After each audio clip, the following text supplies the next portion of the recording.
Man, oh man. Oregon loses another coach again. This time they lose Willie Taggart, and now they lose Mario Cristobal. Goes off to Miami. Cristobal, a really good recruiter, decent coach, respectable coach. He has all his roots in Miami. Up there in Oregon, it could get isolated in Eugene. So people don't want to be there a long time, even though they have all the technology in the world. It just sucks for the University of Oregon. It's unfortunate. I hate how it happened because Manny Diaz basically just got thrown to the curb.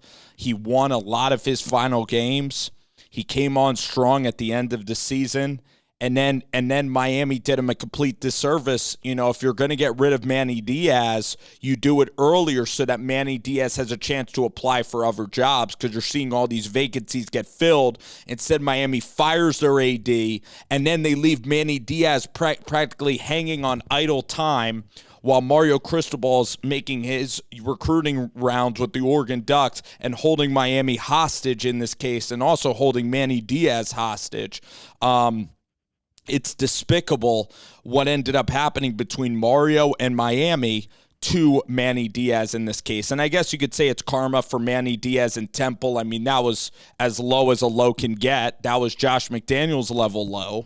But at the same time, two wrongs don't make a right. And Manny Diaz really got the short end of the stick here with this Miami thing because he was starting to build this program. This defense was starting to come on a little bit. I know they lost Rhett Lashley, but the point is about Mario Cristobal is that he needed to make up his mind earlier. He wasn't transparent. The players went away for the bye week, and it was just ridiculous how this all went down. And how nobody knew, and how Miami, if Mario Cristobal wasn't going to be there, if I were Manny Diaz, I just would have went ahead of it and quit. It's just like a girl, she's like, hey, I really like this other guy. I kind of want to break up because I really am interested in this other guy. But by the way, if this other guy, if he's leaving to go out of town, I still want to date you temporarily for a year. All right? Could you imagine if a girl said that to you? You're Manny Diaz. Basically, this is the analogy.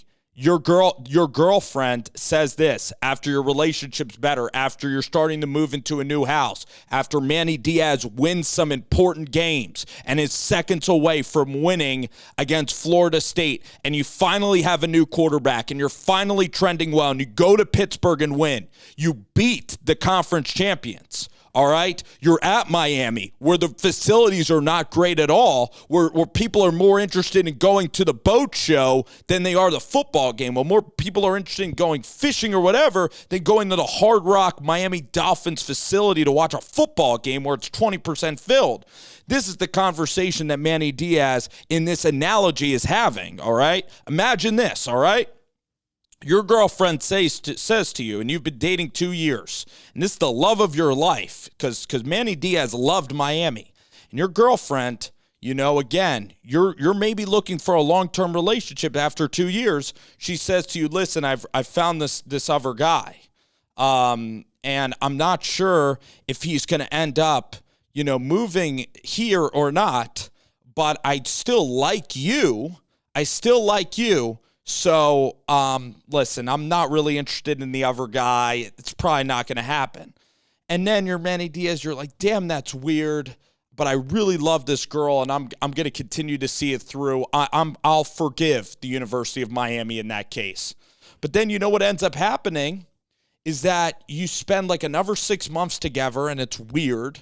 All right, and you're kind of a little miserable, and then you basically waste 6 months of your life, just like Manny Diaz basically wasted the last 3 weeks of this guy's life. Okay, this guy was a head coach. These people at Miami, these coaches have families too that are on the staff. All right, at least USC hired Lincoln Riley. All right, but the University of Miami, I mean, it's despicable what they did to Manny Diaz. I mean, they told him keep recruiting. They weren't transparent about the process. That's what's so damn annoying about what Miami did to Manny Diaz. At least Brian Kelly went up. He just left. He was transparent. I'm going to LSU. I'm going here. At least coaches, Brent Venables, everybody, they're gone. They do what they need to do. Lincoln Riley does. Here it's the administration. It's the administration. At least with LSU, this is what happened. Coach O, I'm sorry. We're going to let you go at the end of the year. At least they're transparent about the process. Miami, they kept this poor guy there, waiting. Just despicable how it was handled. Mario Cristobal, he just got crushed by Utah a couple of times. I think it's 8-4 for Miami. I really do. Maybe it's just my bias, but the fact he's recruiting on a Friday, he doesn't know what he wants to do. He's holding everyone hostage. Come on, are you kidding me, man?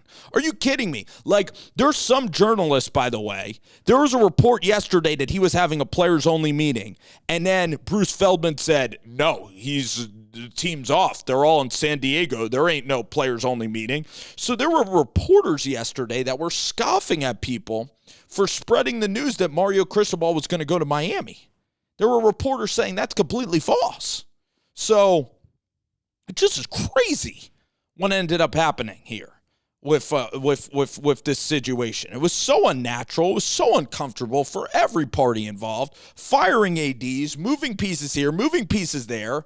It's just unbelievable what ended up happening with Manny Diaz and Mario Cristobal.